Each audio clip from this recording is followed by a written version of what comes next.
I figured I'd print off like a bunch of them and just have them pass them out. Oh, that And is we're really live. sweet, actually. Awesome. And we're Immediately live. off topic. It is. We're talking about masks. Exactly. So, by the way, before we really get going, I want to thank Mr. McLeod for pulling everything together and for running this show and getting us all on the same page. I've been, as I said before, I'm kind of a lurker on the Facebook chat and everything, but I want to tell you guys how excited I am, and I think this is going to be a really great Origins, partly because we got a great guy helping to keep everything together for us. So, thank you. Thank you. Yeah. Thank you. I appreciate that a lot. It is like pulling taffy sometimes, but I enjoy it because I like taffy. So anyway. Same. I didn't make it weird at all. We're fine. So this is the Fair. Origins pregame show. This is a bunch of your GMs getting together to discuss and nail down any concerns, any questions, any plans that or anything that they look forward to doing at the show. We have a recording for our other GMs as well that can't join us. That can join in on the watch the recording later. I'll put it up on the GM's page. Let's start with, I guess, have you made your packing list yet? Have you checked it twice? Have you? Some of you said you started packing. Some of you said you haven't even started. Do you have a list yet? Do you have it organized? Do you know what you're taking? Well, that's Why the word. don't you tell us what our packing list? That's already wrong. Yeah. That's Why already don't you wrong. tell us what our packing list ought to consist of? Your packing list ought to consist of everything you need to run the game: the rule books, your math rocks, your clickety clacks, any minis or anything like that you use the game. Some people use them, some people don't. Your chits. Your chits. Your masks, definitely everybody in the con in Origins on the con floor and in our room is going to wear a mask, no exceptions. We'll get back to that in a little bit. But yeah, also make sure that you have any hard copies that you need. I will not be printing stuff off for you. There's a Kinko's down the street. It's on your dime. So if you don't have everything printed off already, like character sheets, handouts, and stuff like that, make sure you get that done. If you're going to be using them multiple times, I suggest either printing multiple copies and letting them just take off with them, letting them keep them after the game or dispose of them after the game, or put them in some sort of plastic cover sheet and wipe them off in between games. What we were doing at Gen Con, we were just like letting them take the sheets with them. Todd made plenty of handouts for us. Again, I'm not doing that. This all you. So yeah, that's your choice. Like, make sure you have at least one handout, one character sheet for every game, and dispose of them. Or because there's recycling bins and stuff in the room, or put them in plastic sheets and wipe them off. Don't forget to make sure you've got snacks and drinks and stuff for in between games. There is a snack bar not down too far from us, and of course North Market is a great place, and we should have at least an hour break in between games, so that you can go and grab something to eat and keep hydrated and all that good stuff. So that's good. I will be bringing a medium-sized cooler full of ice, and if you want to put a couple of your waters or drinks or whatever in there, that's fine. We'll keep it for like GMs only. No players go in there unless it's just you really want to give one to one of your friends who looks bad. I don't want anybody to fall faint at the table, but I don't want it to be like open access to the room either. But yeah, and we'll have that set aside for you guys. Anything else I'm not thinking of that you guys need to make sure you bring? Pencils, I guess, for your players. Bring a deodorant. Deodorant is an absolute must. Stinky nerd.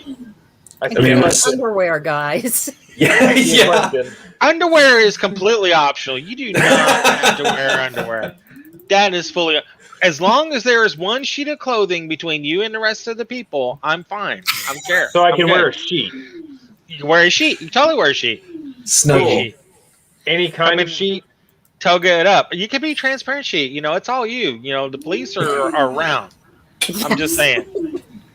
Use your own judgment. Use your own judgment. I hear what you're pitching. And don't forget crying towels. Crying towels. Yeah. Crying towel. But this ride only stops for emergencies, and crying is not an emergency. We power through the screams and tears. Yes. Do we have any other questions about that? I'm going to suggest bringing some kind of container that is easier for you to drink out of while wearing a mask. Yeah, I have sippy a cup. box of like that, compostable straws that I'm going to bring, and I'll figure out how to get like one at a time out of it that I will share with you guys. Because that's probably easier than a lot of other things, but I just wanted to toss that out there. Oh, So yeah, throat lozenges. We were talking about this on the chat. Like, bring something for your throat because talking that long with the mask on can be painful after a couple of days. Follow James's YouTube video link that he shared and practice your projection. If you've been in band or chorus, you probably already know it. Just don't realize it. say it. Sound off Just like you say got it. Just say it. I've got two questions. Yeah. First question is, could we reiterate all of the information that's like key for us to understand about the room that we're going to be in, like rules, regulations, practices, anything like that? Good question. Okay. Yeah. We are going to be in the C pod, lower C pod on the ground floor. Rooms 162A and B, they are connected. I think the partition is movable so I can get it out of the way. I don't know. I kind of hope it is so we can just walk through because there's a door on one side and a door on the other side, which is the next hall. So I'm hoping I can get that so I can have one nice, big, huge room. We'll find out when we get there. I know Gen Con had it set up, and I want to follow it for our room as well. No eating in the room, no eating meals in the room. Like if you go to North Market and grab you a bucket of hot chicken takeover, eat it at hot chicken takeover. If you bring a bag of chips or a drink or something like that, that's completely different. You want to dip your mask down real quick, pop a chip in, put your mask back up, take a sip or something like that's fine. I don't want to be looking up and seeing people with their masks off for a good amount of time. Like if I look up and see somebody with a mask and I look up again, that's already too long. You need to pop a chip in, put the mask back on, or whatever like that. Snacking is fine. Drink, taking a sip from your drink is fine. But if you're eating a meal, it needs to be somewhere else other than the Lurking Fears room. Try to be mindful of the mask, wear the masks as much as possible.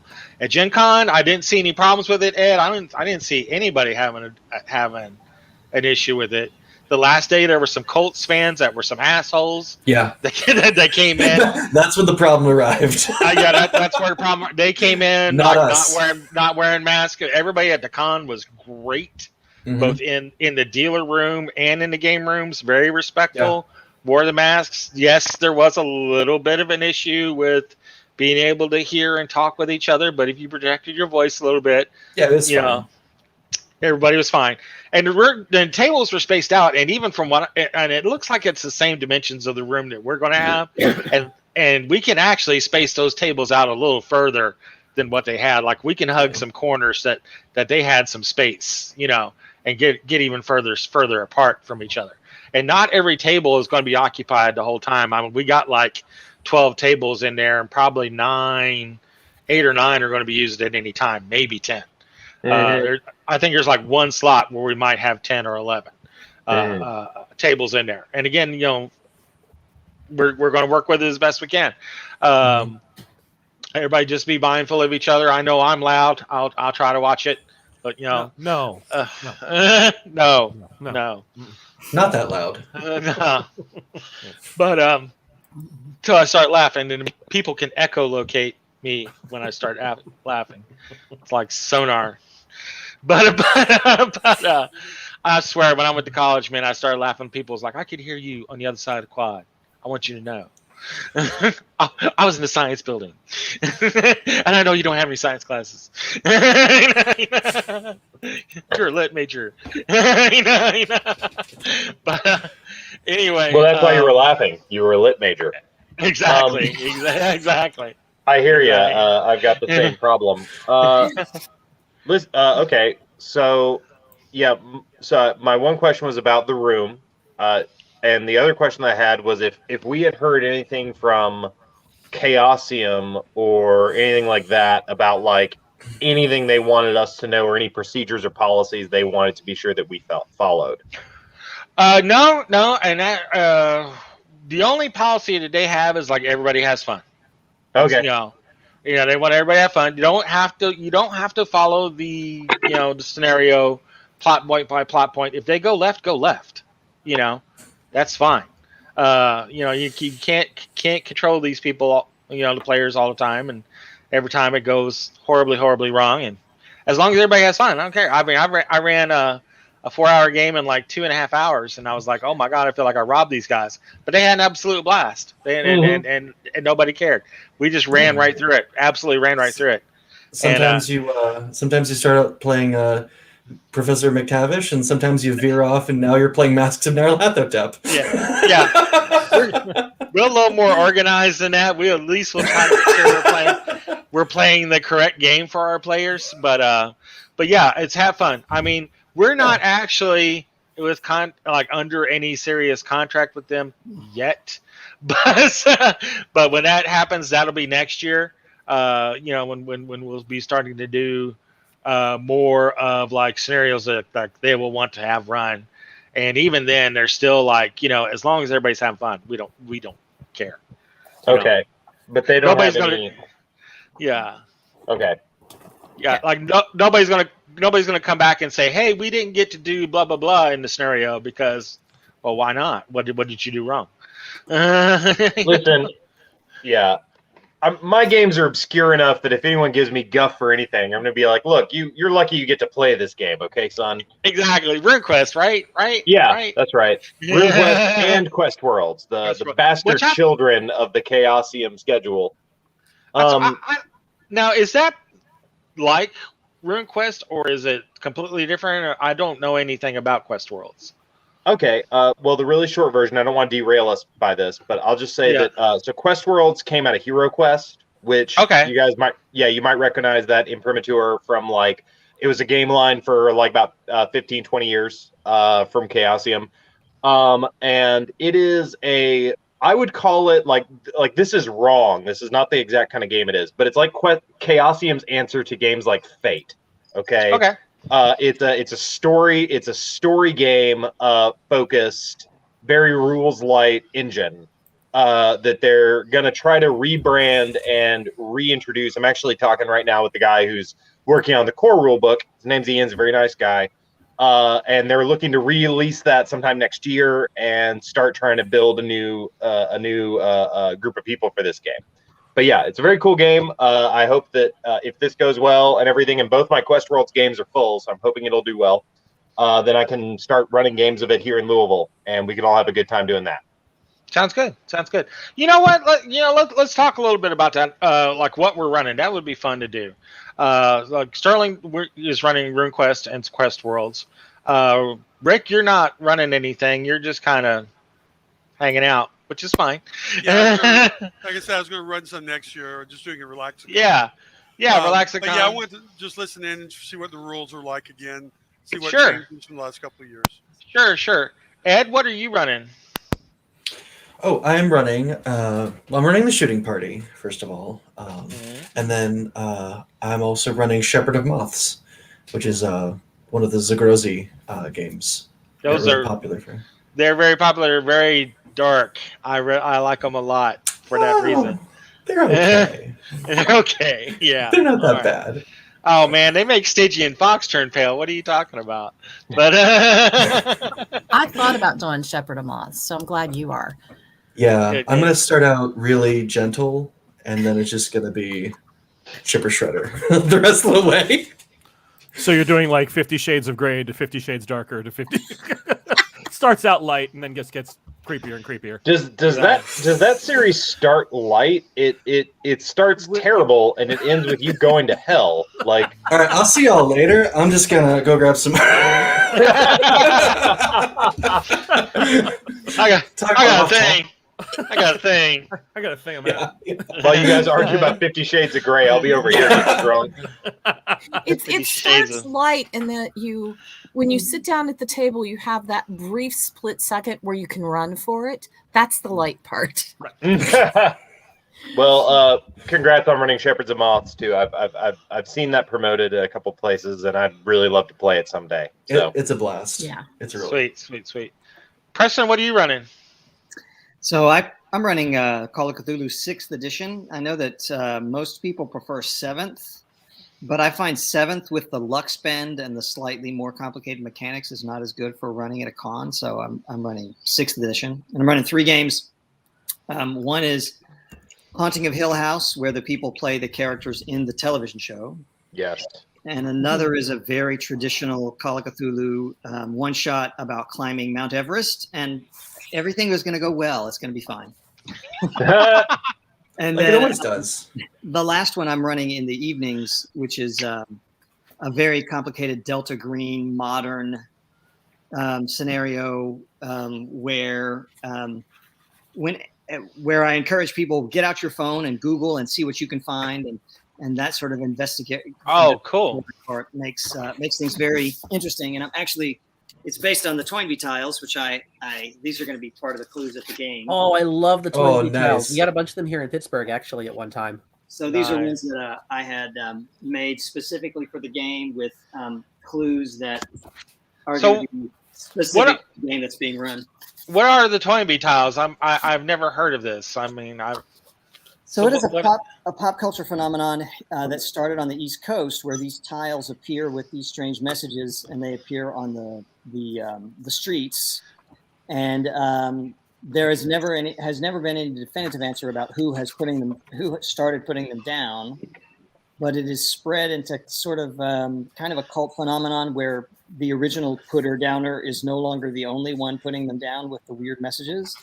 So if you live on the East Coast, you may be familiar with it, but I wanted to bring some East Coast weirdness all the way to Ohio. That is awesome. I like it. So were they like on the sidewalks or on the sides of buildings? Or Like they're right in the middle of the street, most of the time, like built into the asphalt. In the asphalt. Wow. Yeah. And nobody knows how they did it either. That's right. So there are theories, and that's part of the things part of what they will explore in the investigation. And that's why I have it the last game, in case it goes over, in case they go overboard with the investigation and they really get into it, then I will have some extra time to do an extra half hour or hour if people are really into it. So yeah. Those late games. Yeah, those last late slot games can go like that. And that's great. That's awesome. And it's Delta Green, so it's modern, so they can use their cell phones. I give everybody a card, which is a special contacts card, like, all of the lawyers in the city, and at any time you can call on them to do research for you, or what. Everybody has one card like that related to their background, and so It is an investigation heavy game. Oh, see, that's awesome. I dig it. Now I want to run a game like that where I have like other people play like NPCs that they can call and actually give them clues. That would be sweet. I did that in this game. I ran this game. I wrote this game last year for The Last Origins, which was canceled. And then I ran this game for my home game over Zoom because of COVID. And because it was over Zoom, I did the expanded universe. And I had all kinds of people coming in whenever they would talk to someone that was like, well, we want to submit this to the laboratory. I would say, sure you do. And then I would bring somebody else in on the Zoom, and they would be the laboratory technician. And so we did a lot. Very cool. Awesome. Yeah, it was fun. Sweet. Good times. Very, very cool. That is cool. Absolutely. Raz, nobody cares what you're playing. Adam. I mean, no, Awesome. no,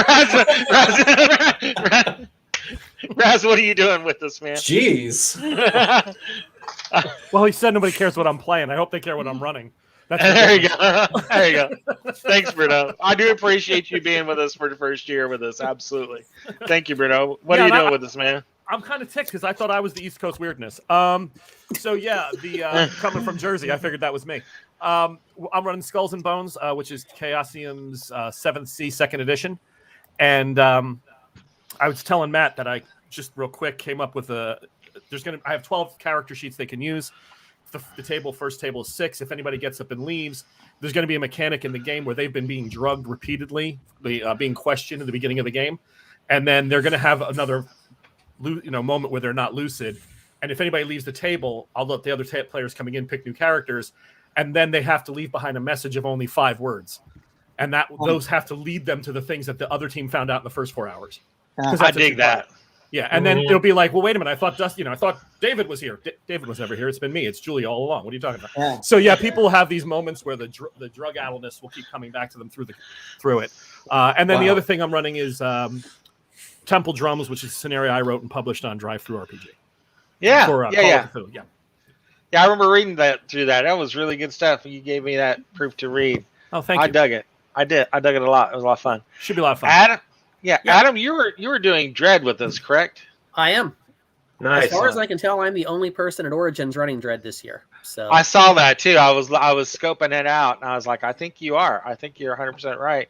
So Dread's a great game. Popular. Yeah. Glad you're running it. High demand. You'll have a lot of people doing that. Absolutely. And I'm calling it Victim's Choice because what I'm going to do with each night is basically say, okay, folks, here are the scenarios I'm ready to run tonight. Which one do you want? And let them vote on what they are most interested in doing. Yeah. Nice idea. Excellent. Oh, cool. And Excellent. I've got one called Waking Up in Vegas. That's basically if The Hangover was written by H.P. Lovecraft. I've got one set in a World War II submarine called Still on Patrol. I've got one that's set on the shores of Loch Ness in medieval Scotland, where children are vanishing and you're the local villagers who have to find out why. Nice. I've got one set in Victorian England where all the characters are children and one of their friends was taken by the boogeyman and the adults don't believe it. So you have to take matters into your own hands. Yes. Got one, the archaeologists looking for the last evidence of Amelia Earhart on a small Pacific island. Yeah. And I've got another one that is Christmas at the World's Fair Hotel, where you are prominent figures in Chicago society in the 1890s, and eminent local businessman H.H. Holmes has invited you to Christmas dinner at his new hotel. H.H. Holmes, yeah. Yeah, I think I'd skip on that meeting. That's me. I'd skip that one. Politely declined, sir. I've run all of these before. I was hoping to have a new one ready for the convention, but I just didn't get it together in time. Sounds like you got plenty already. Yeah. Great stuff. But that one in particular, I've run that one a few times, and I love it when people sign up for that one because I know what kind of people are signed up for that one in advance, and they know what they're getting into. If they know who H.H. Holmes is, they know they're in for a ride. Not Sherlock. No. Actually, I also want to point out, I've been looking through the schedule of games for Origins this year, and one of the games on display is going to be a new game where you actually have to investigate H.H. Holmes' murder palace. Yeah, I heard about I was going to back the Kickstarter, but then I just forgot about it. So and I looked at the rules online, and it's like it's kind of like the Castle Ravenloft sort of. I forget what game originated this, but it's like the build the dungeon as you go tile games. And H.H. Holmes can pop in at any time and have some fun. And anyway, I like it. This decade is proven to be the decade of H.H. Holmes, and I say it's about time.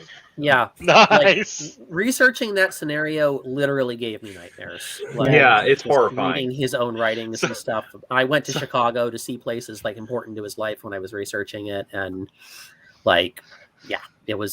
it's probably my most disturbing scenario. Well done, sir. Well, thank you on behalf of a grateful nation. And I have one weirdo scenario that I will only run if I get the right table.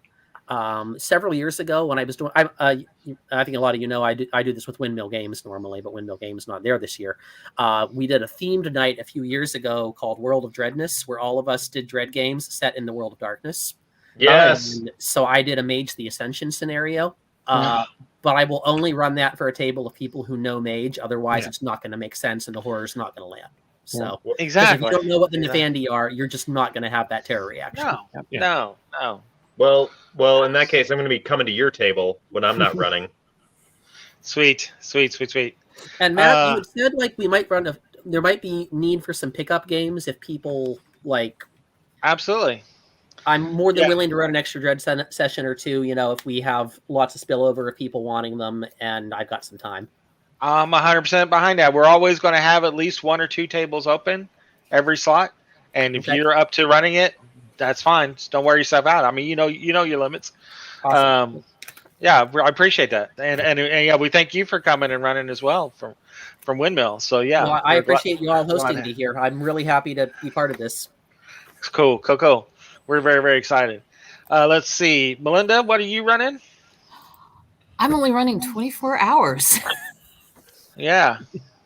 I have one of the Chaosium's con scenarios called the Aurora Dawn, which is Pulp Cthulhu.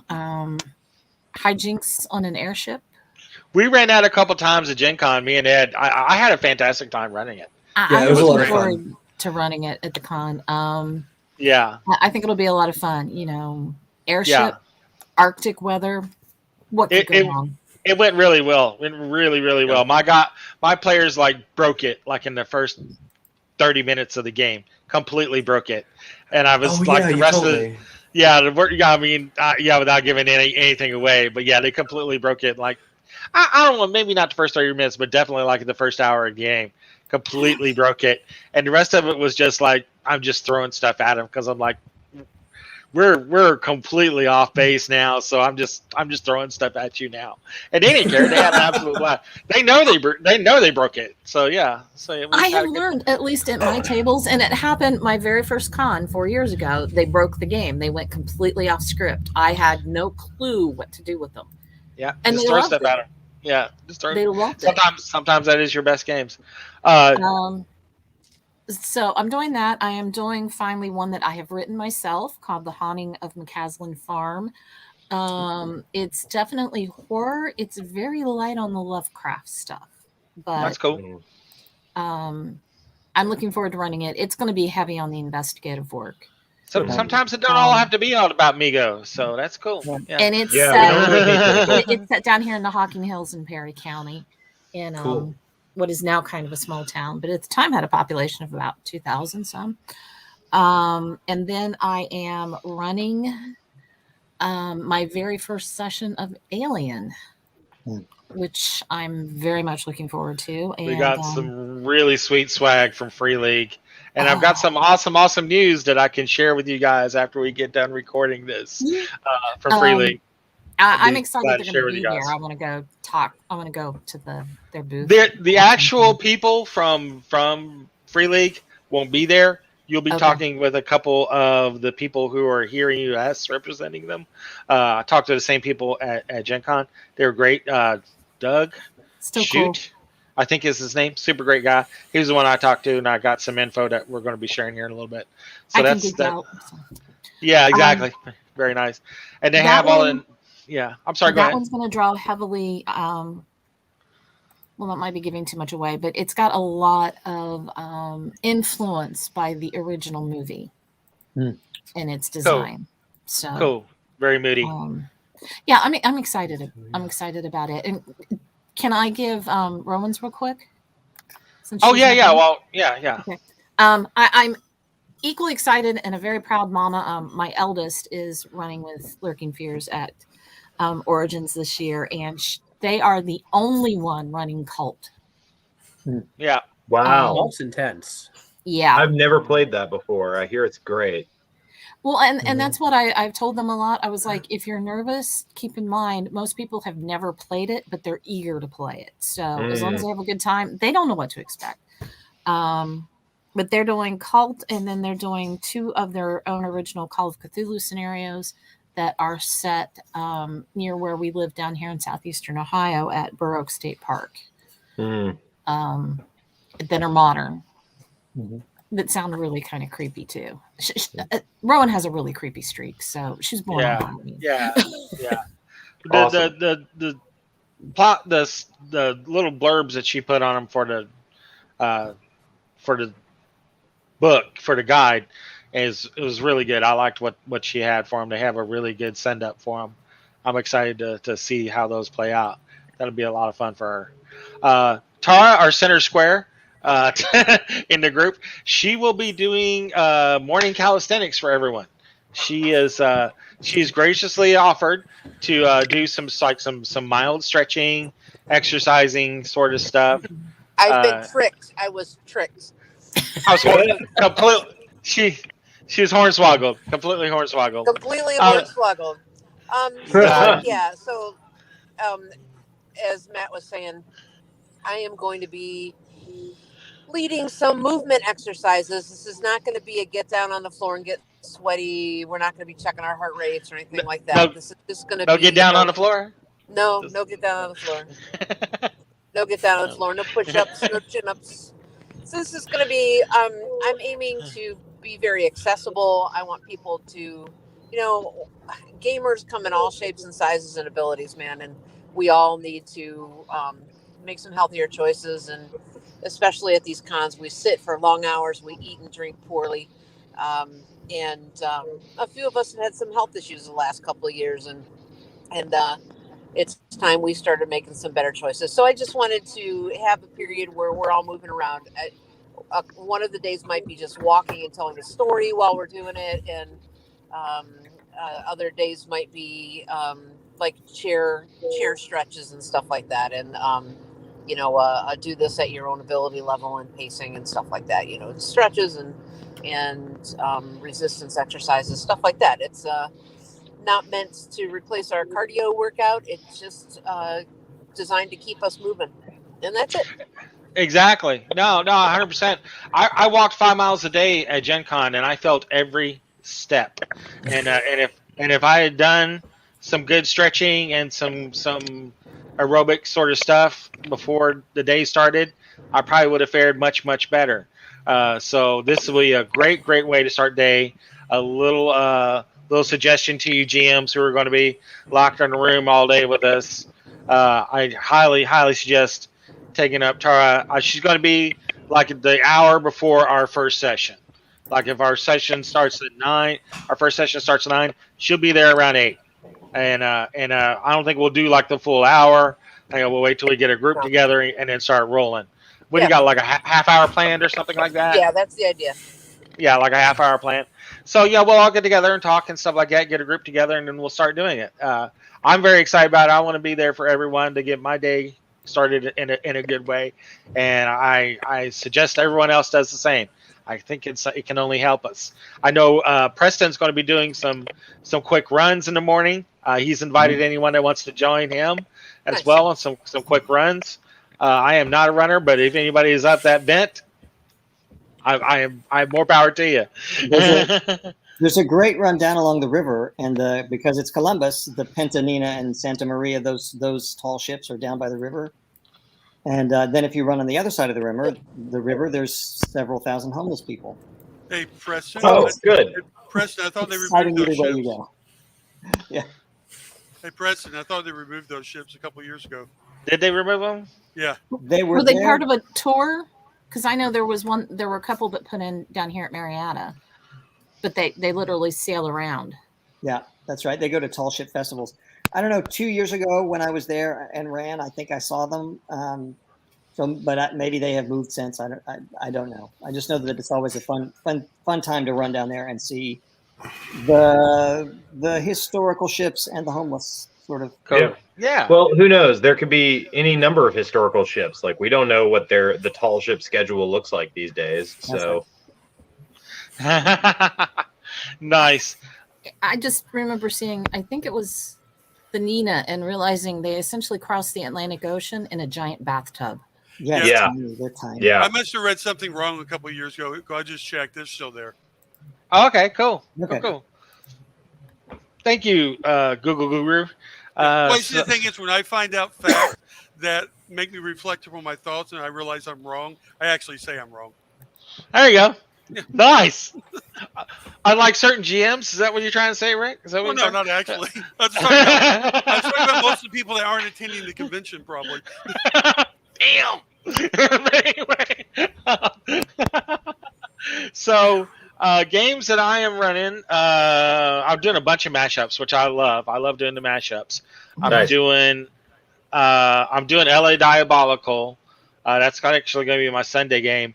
It's going to be the like the old cop shows mashed up against the mythos. So I'm talking like Dragnet, Adam 12, throwing Carl Kolchak, the Night Stalker, in there as well, just to make it weird. those are my players.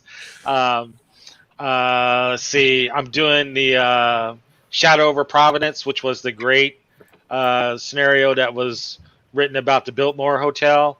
It was one of the Masters tournaments a couple years back, so I'm bringing it out. I think it's going to be a really fun ride to play out. I've run it a couple times. It's always been fun. Another mashup I'm using Eric Bloat's Vigilante City system. I'm running a couple Bloat games. I'm running Vigilante City, and I'm doing Dark Place. I'm doing Blackest of Deaths, which is like an OSR, like deep dark into dungeon, 5 torches deep kind of stuff. Really grim dungeon kind of stuff, dungeon crawl stuff. And then the Vigilante City one, I decided to go funky with it. I put it in the 70s, and I'm having like all the 70s action stars as the characters. I got $6 Million Man, Bionic Woman, the Lindsay, the 70s Wonder Woman, Linda Carter, Wonder Woman, Shaft, and Sonny Chiba, the Street Fighter. Those are the 5 heroes that they can play in the game. So that'll be fun. They're up against some evil martial arts mayhem in Harlem. It's gonna be pretty cool. Got a bunch of I got a Traveler game I ran a couple times. That's gonna be a blast. I love doing Traveler. Got a lot of fun stuff. Lightless Beacon. I can't have a con go by without running Lightless Beacon. That is my meat grinder game. I don't even know why anybody even comes to play it now. They should just know Matt's going to kill everyone. Everyone. Yeah, but how do you die? That's the important part. There is different ways that they die. I mean, this last one I just did at Gen Con was great. I actually had someone die from smoke inhalation in the game. It was amazing. I was like, that's my first death by smoke inhalation. And it was like the Lightless Beacon. I was like, I mean, I for the longest time I was trying to get death by drowning. I kept trying to get someone to drown, and I run scenarios where they would run where they had a high chance of drowning, but they kept making their freaking con rolls. And I was like, "Damn it!" Finally got one death by drowning, but this one was like completely out of left field. Death by smoke inhalation. I was like, "Oh, this is good. This goes in the notes." Death by smoke inhalation. I've got death by electrocution, death by deep ones, death by Mego, death by smoke inhalation. There we go. So, I'm gonna head on out, but you guys have a great time, and see you guys in a few days. All right, Rick. Sounds good. Yeah. So yeah, there's some of the expectations, some of the goals, some of the things that we're looking forward to doing. Does anybody have any questions? Let's just go around instead of everybody just kind of shooting shotgun. Let's go around. I know Sterling, do you have any questions, lingering questions, anything like that? Not really. I mean, so long as we understand the health restrictions that Columbus and the venue are going to put on us, and so long as we manage our own shit like fly-by-night GMs that we all are, I know. I'm sure we'll be fine. The only question will be like, oh no, I've got an hour and a half instead of an hour for lunch. Where do I go to eat now that I can drive somewhere? Or something like that. Why drive when you got North Market? Yeah. Right so I don't know. I don't really have any concerns. Mainly, I'm just trying to read the RuneQuest rulebook and understand it again because I haven't run this shit in like 2 years. So. Yeah. There you go. That's fine. Ed, any questions?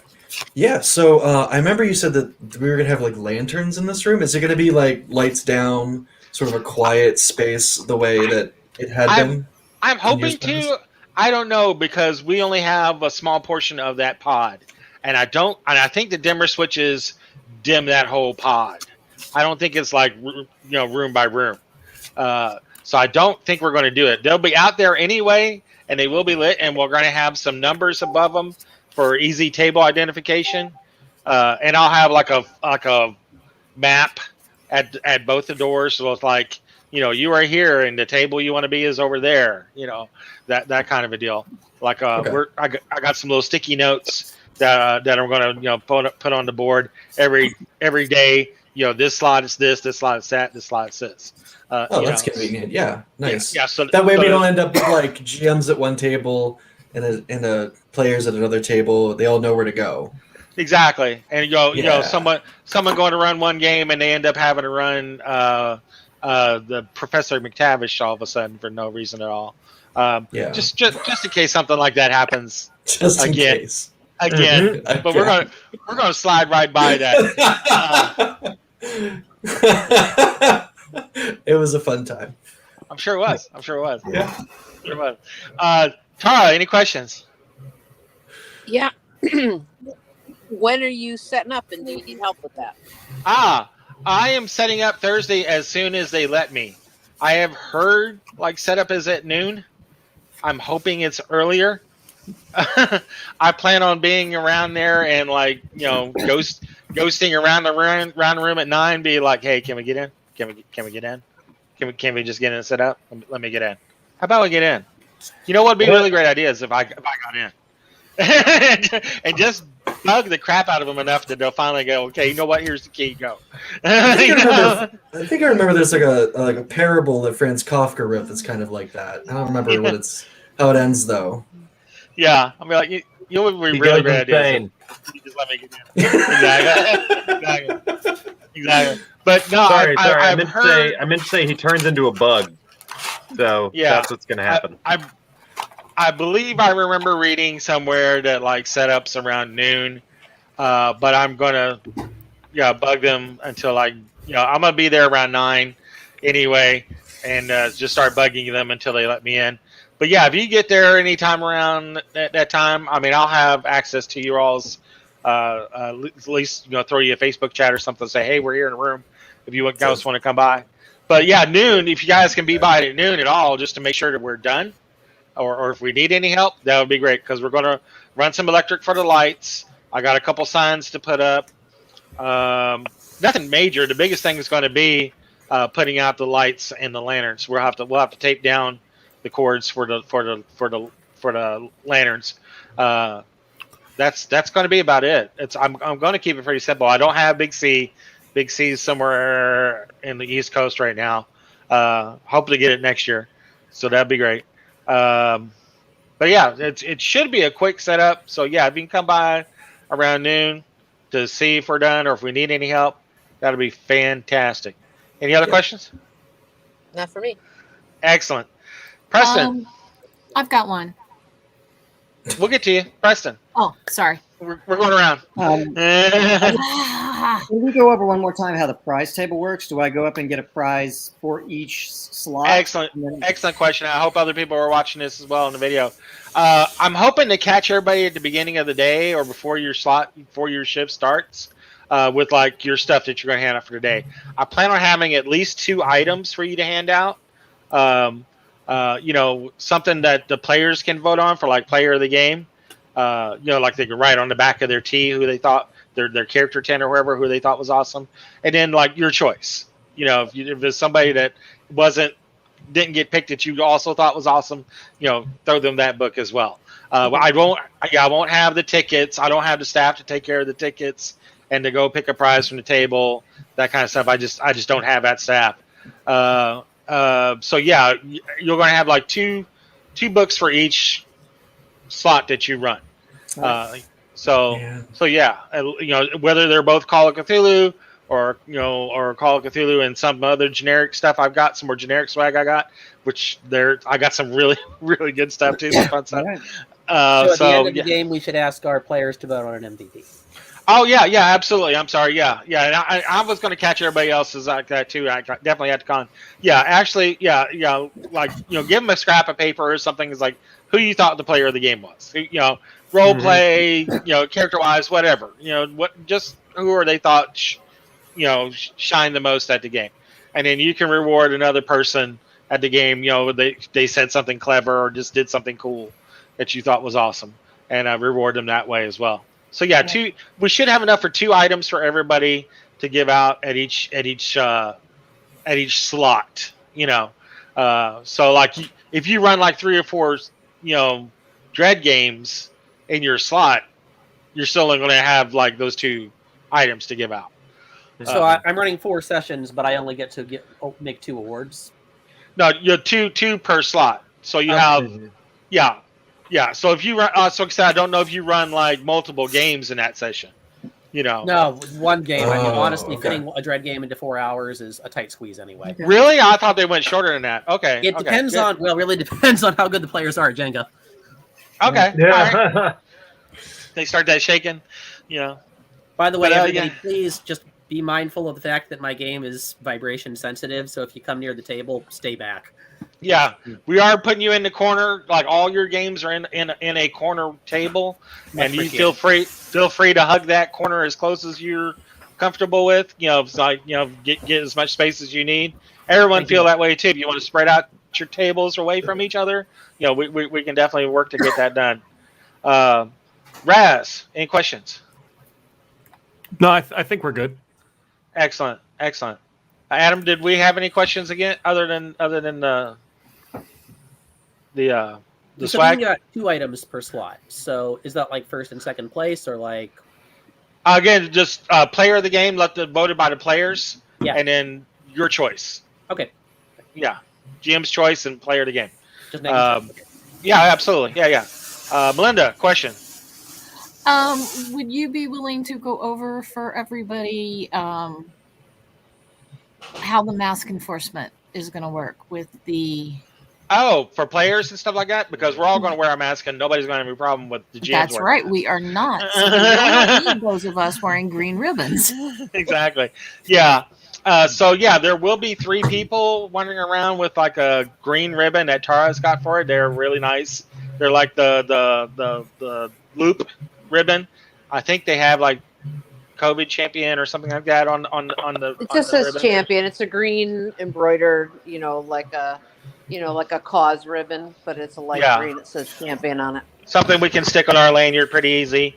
Melinda's going to have one. Tara's going to have one. I'm going to have one. I think James is going to have one. I'm not sure. Or was it me, Tara, and who all had him? I thought it was James. Yeah, me, Tara, and James, I think. Yeah, me, Tara, and James. All right, so, the 3 of us will be, hopefully be around there at any time during the game, during the slots, at least one of us. If you do have a player that comes up to the table and is not wearing the mask, refuses to wear the mask, blah, blah, blah, blah, blah. Again, at Gen Con, we had no problems with this, and I hope it carries over as well into Origins. If you got somebody that just does not want to wear the mask or whatever, do not engage. Ask them politely, hey, you mind putting the mask on before we start the game? Everybody's agreed, getting the tickets and stuff, you're going to wear the mask, And if they say no, get belligerent or anything like that, do not engage. Once you've asked them nicely and they say no, just find me, Tara, or James. It's going to have the ribbon on us. Let us know, hey, we got this asshole that won't put their mask on. And we'll go get one of the Origin staff because we're not going to engage either. That's not our job. Yeah. All of our jobs are to have fun.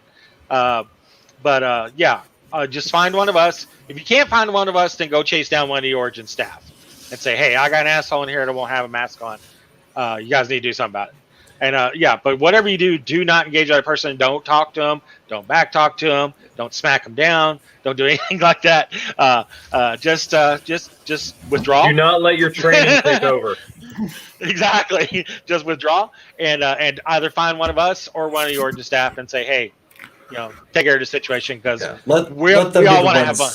Yeah, let them be the ones to cleanse the area with fire. Let them do it. Exactly, because again, we're all there to have fun. We are not there to babysit and nursemaid people. Let it purify the world.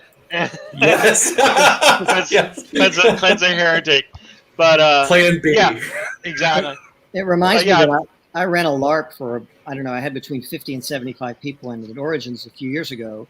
and it was one of those late night LARPs. And one of the mechanics was this was set during Hurricane Katrina, and the hurricane was approaching. And one of the teams was doctors trying to inoculate people against the cholera or whatever. And then the people that got the inoculation had a Band-Aid on their arm. There were cultists who were trying to get people that would to take the voodoo blessing, and those people got a stamp on their arm. And then at the end of the night, we sort of totaled up if there were more stamps than more Band-Aids, then the great old one would destroy the hospital everybody was in or not. I think that LARP would go differently if I ran it much more differently. Much more differently. I think, you know what? Much more differently. I think people are kind of less sensitive to that than I think we think they are. I played Mask of the Red Death at Gen Con, and I think people really kind of like playing games that have like a plague element, because at the end, guess what? It's over. You get to go home at the end. We can walk away from that table. Yeah, one of the games I'm going to be running is Aiden Relief, Oscar Rios' scenario that's set in Cthulhu Invictus Roman times, and they're going to go try to heal people that's suffering from a plague. So that'll be fun. You should watch the movie Black Death in preparation and see Sean Bean die. Sorry, I didn't mean to give it away. Again? I've seen that movie. Again? Hey man, he knows what he's good at. Okay, I do one job. Got one job. And oh man, what a death it is! It's epic. So anyway, I have to double check that one. It's actually a really great movie. Like, no lie, for me as a big medieval fantasy fan, as I'm sure many of us might happen to be. It's a good movie. Well, that's me with when I run Traveler. There's a scenario I love to run called Murder on Arcturus Station. It's a big whodunit, like Clue kind of game, and it's really awesome.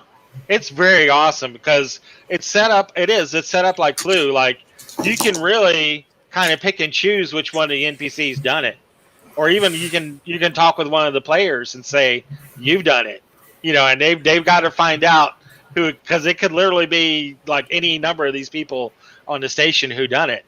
That's the way the game is set up. It's very open ended that way. And it's there's really, one really game great. There's one game I really want to check out this time at Origins that purports to be so there's a whodunit type game about Salem and the witchcraft trials there already, but there's another one, Salem like Affliction 1692 or whatever it is, that is supposed to be a really intense whodunit along those lines. So I'm intrigued. Cool. Yeah. Nice.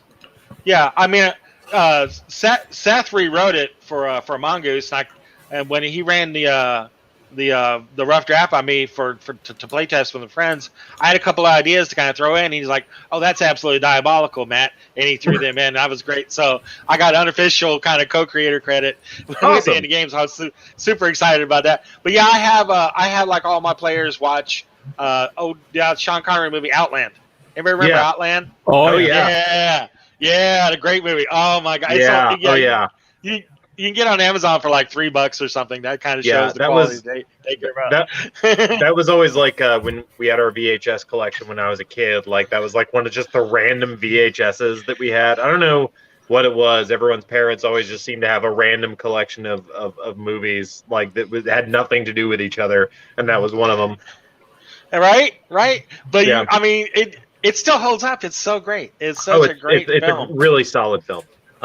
Hey, Sheriff, you're dead. But they're he's a sheriff in Jupiter's moon. He just looks at him. You're dead. You're dead. So, is there anything else? Does anyone else have any questions or concerns that we want to deal with? I don't. Nope. Not really. I just want to say I'm really, really hoping everybody's going to have an awesome time.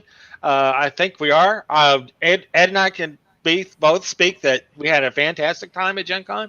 It was really great to get out and play with some players again, and some random players to boot. So that was a lot of fun. Again, everybody was really mindful and obeyed the rules and had an awesome time. And I'm really hoping that that kind of mentality just spills right over into Origins, and we have equally as good a time, if not better.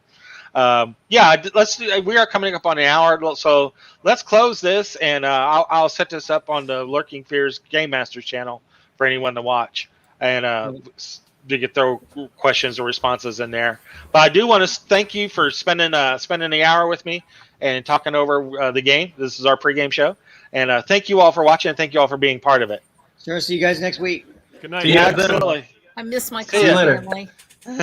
Take care, guys.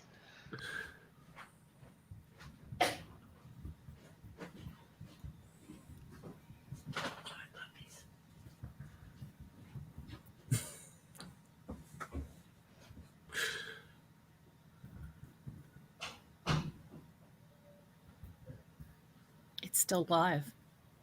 I know. Matt's gone. It's our show now. X. Yes. I have to go grade stuff. Yeah, I have handouts I gotta make. Yeah, actually, same. I don't even know when I'm going to do that between now and then. I guess go take advantage of my departmental printing privileges tomorrow. So Do it. Yeah. all right, see y'all later. See ya. Bye, Adam. Bye. I think I can leave on my own. Yeah, I think. Let me you try. can. All right. To close it I'll see out. ya. Bye. See ya.